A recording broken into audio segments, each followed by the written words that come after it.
This is as groovy as it gets. Oprah, Can You Hear Me? Oprah vs. Donald 2020 is a conversation by Julie Benetti and Susan Barbaro and a production of EI Alliance, copyright 2019. America is courtesy of New Threads off their new album, Felonious Wilma. It's Julie and I'm here with Susan. Hello, Julie. Hello, Susan. And I know you all tuned in to hear Oprah.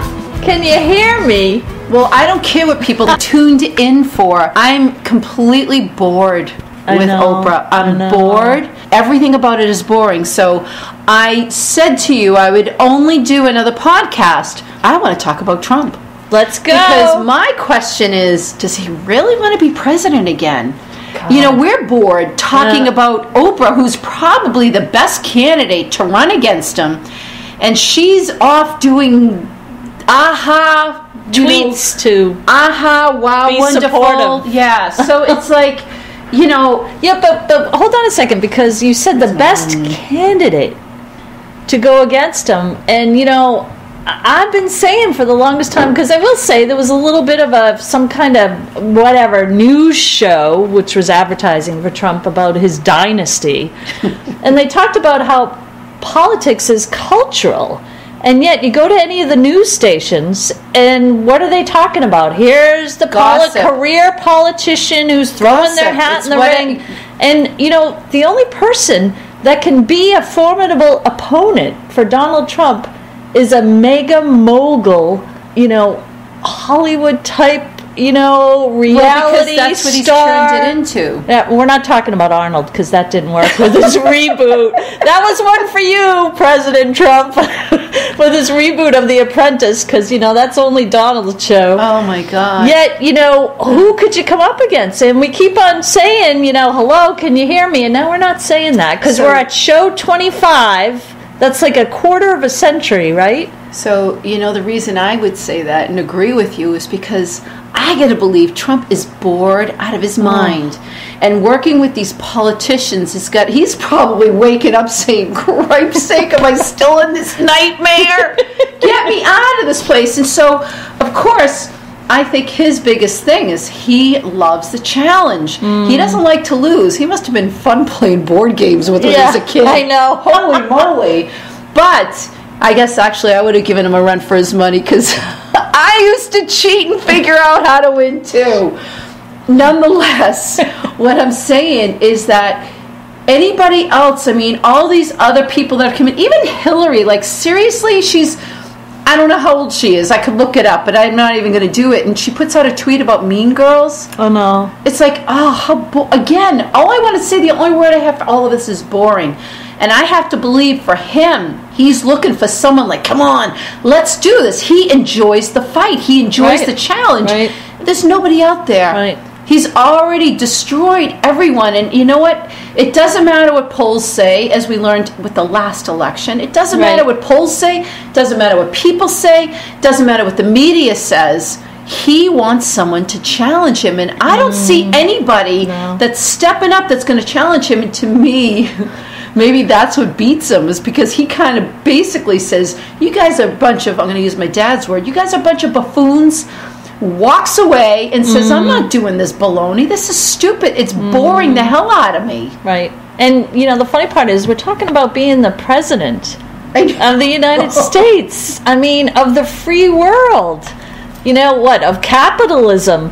And yet, really, you know, our huge fan base even tells us they are bored silly with the political commentary on Russia, the court cases, all this stuff going on. There's no talk about anything going on for the people in the U.S. And so one would ask, what's really going on? Exactly. I mean, I just found out, for those of you who are listening, that in 2018, one of the tax laws changed, and that moving expenses are no longer deductible unless you're a member of the military. That's a huge That's a huge change. That's a huge change. And I know it sounds stupid, and it's like, but I happened to look into it for, you know, I had my own reasons for it. And I saw it, and I says, did anybody else see that one coming? And it's like, what else is he doing? And, you know, and I'm not going to go into that, other than to say people are so caught up in the the stupid gossip, it bores me. It bores me to no end. Even the political race stuff, I saw an advertisement for one of those leading interviewers on one of those news shows asking questions to the Democratic candidates. Nobody saw your eyes during that. Seriously, asking questions to the Democratic candidates, the same kind of questions, and it's like boring, completely boring. And all of us at one time or another has watched a soap opera. We loved Luke and Laura, General Hospital. You want to go all the way back, whatever. But you turn on a soap opera, in January, and you watch a little, and then you turn it on in July, and you don't need any fill-in to figure out what happened, because it's basically like molasses as they run. And soap operas are great and entertaining, and No, they're not. They're being nice.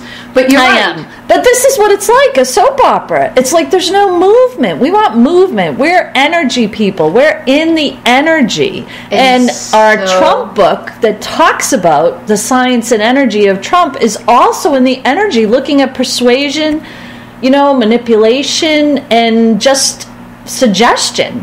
And if he doesn't have a formidable opponent, it's going to be interesting. I mean, one of the things that we said is that if there's no one to fight against, the fight goes away. Is he going to be like, I'm walking away. Whoever good luck. Here you go. I did my 4 years. This is boring. But then where do you go from there? All the other presidents that have retired from the presidency, I don't know what other word to use. They go off and they give speeches again. Oh my God! Doesn't he? There's been reports, and of course you can see how animated he is when he goes stumping. Yeah.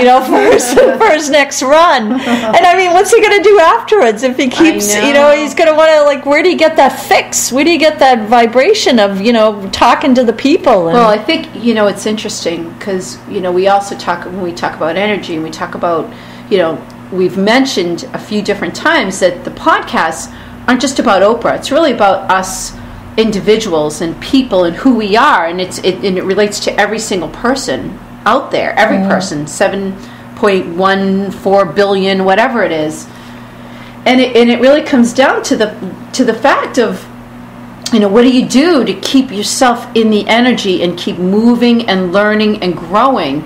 And you and I don't know Trump, and it's interesting because I think he's even stopped at a certain point. And it's like he needs a fight to continue to move forward.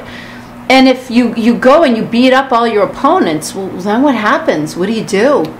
You fight yourself. And I would think for him, there would be that wanting something more is got to be within him as well. Because running for president, like you said, we've analyzed this so much, to the point where I would never want to be president. And it's funny because I saw a documentary, and I've probably said this before, whereas there's certain presidents that felt that they were held hostage in the White House because there's only so many things you can do, and you have to take, it's a whole big thing for you to go anywhere.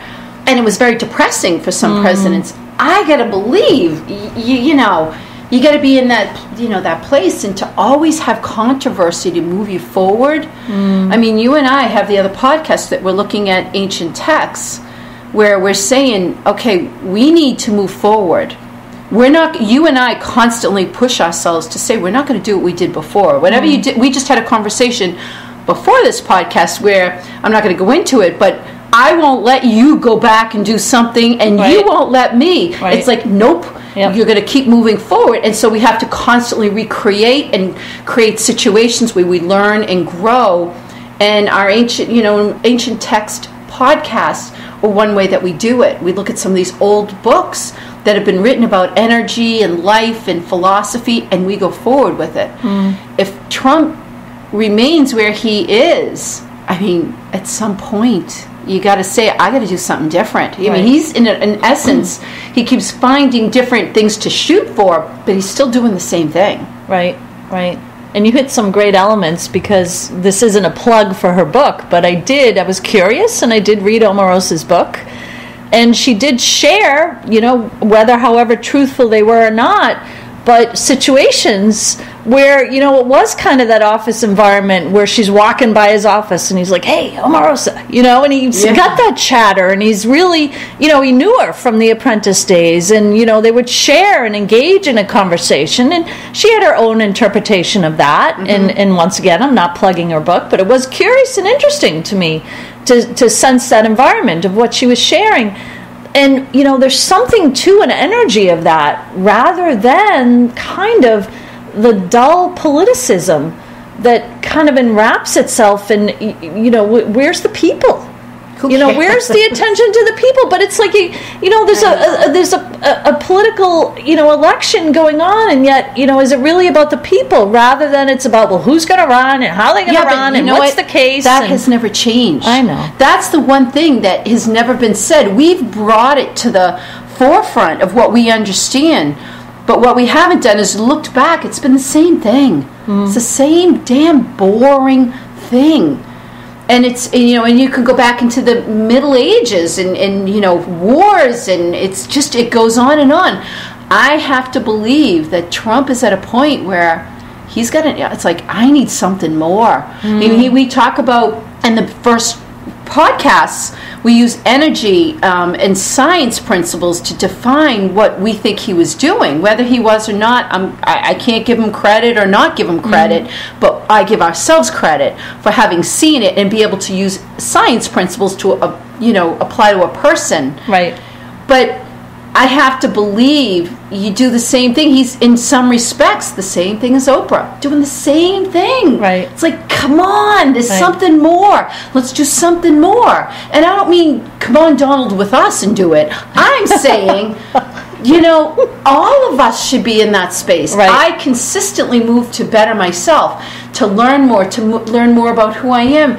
Because in my mind, that is the journey of life. It is. And when you do the same thing over and over, I mean, isn't that the, you know, I don't know if you said it to me or someone, isn't that the definition of insanity? Right. I think you said it. Yeah. You do the same thing over and over and you expect a different result. It's like, Leonardo da hello? Vinci said it too. Yeah. Okay, so you know, you're so smart like that. I'm just... And you know what's funny too? You just said something really great, because, of course, I went off on a tangent as you were talking, and I thought, ooh, you know, everybody says, I want more, and nobody knows what more is.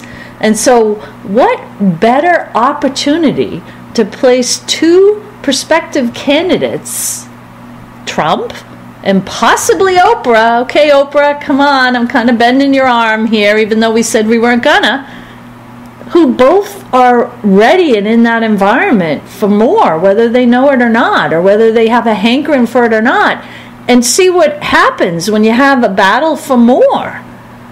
Well, first of all, I'd like to say that at least you confirm for me that you're not listening to me, because you said that you were already going off on a tangent when I was saying something. So it's nice to know I have it on tape that you said it. Second of all, I'm only teasing you. I'm only teasing. We just have fun with that. But, you know, secondly, I'm very selfish. I'm going to tell you one thing. The reason why I want Oprah to run against Trump is because I want to go further in the energy. I want to see what he can do when he's pushed, and I want to see what she can do. Not because I want to look at them, is because, as we always say, and we did in the book, we look at them because we go further, and then I look at myself. Right. And I sit there, and when in doing these podcasts, I've learned, oh my God, Oprah's doing the same garbage, you know, she did 30 years ago, which 30 years ago was great, but today, come on, seriously? And I'm realizing it's the same with Trump. It's like, you know, they have their own ways of doing it. Trump loves to fight. He loves a game. You know what? We have realized people can only go so far. Right. When you go in the energy, oh my God, everything opens up. So I would believe that for him and for her, the energy is what's going to challenge them. And if they do it, it gives you and me the opportunity to sit back and say, let's look at the energy, because the energy speaks to us. We look, we see, things come to us and we're like, oh my God. And then we can talk about it, and it pushes me forward, pushes you forward, and hopefully for the people that are listening. I mean, that's ultimately where we're going on this. It's not about Oprah. It's not about Trump. I wish them both well. they have nothing to do with my life. Right. So what they do or don't do really doesn't affect me, other than, okay, this whole moving expense and the taxes had an impact. But, but ultimately, that's where I find the most interesting part of this. And what you gave right there is a great propelling from the definition of more. It's just great access to the opportunity of seeing what these two would do. And if they don't do it, then guess what? We do have three other podcasts. One's the Kabbalion, one's Let's Talk About Energy, yours and ours, and the last one's Ancient Texts. And and if Trump and Oprah do and move into that space where we can have fun with it, we can learn and we can share it.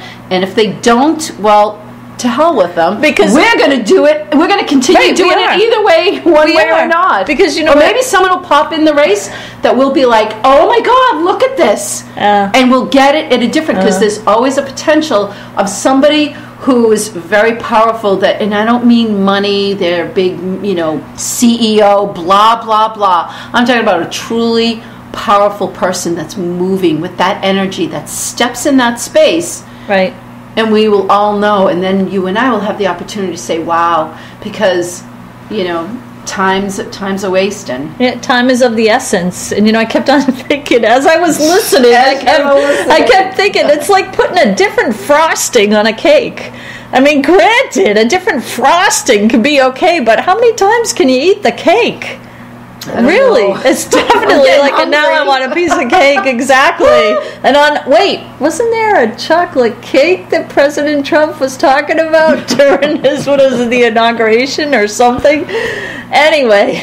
Just so funny. So it'll be interesting. So that's the way I look at this. And I'm being very clear, and I'm being clear to our listeners, because I'm sharing that we're going to go forward either way. And it's in the energy. It's not in the politics. It's not in the personalities. It's in the energy, because we're all in the energy. And we'll see who else is in the energy with us. Thank you for listening to this production from EI Alliance. Check out our Amazon authors pages for books and podcasts, along with our Donald Trump and Oprah books for this series. Find great music by New Threads on iTunes, Spotify, and on newthreads.us.